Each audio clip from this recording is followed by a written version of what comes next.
لو كان بيدك إزالة مادة من الدستور الجزائري ما هي؟ أزيل مادة الإسلام دين الدولة. ألا تخشين سيدة حد حزام بأن هذا الأمر قد يأتي لك بويلات ليس فقط من الشعب الجزائري حتى العالم العربي؟ هم أحرار، أنا أقول رأيي وقلتها مرارا يعني. نعم. فيما يتعلق بالتعليم، نعم. هل يعني برأيك لابد من إزالة، خصوصا في التربية الإسلامية، إزالة ربما بعض النصوص الدينية أو تجديدها؟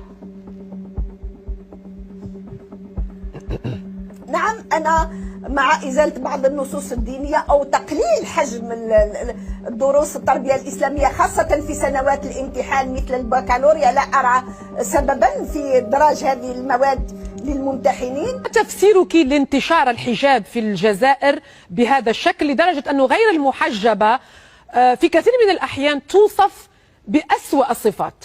هو ظاهرة اجتماعية أكثر، هي موضة أكثر منها يعني وازع ديني، والكثير من المحجبات لا علاقة لهم بأخلاق المسلمات، وهو في الكثير من الداخلية هو غطاء يعني الفقر. الكثير من الفقيرات ليس لديهن الإمكانيات لشراء اللباس يعني العصري، وهذا يعني أمر هو اجتماعي أكثر من ما هو ديني. شكرا جزيلا لك الإعلامية وصاحبة الرأي الحر كما توصف حد حزام. إن شاء الله تمر الحلقة على خير ولا تثير تلك الضجة التي أثارها مقالك عن التطبيع. شكرا جزيلا لك سيدة حد حزام. العفو، شكرا لك أنت.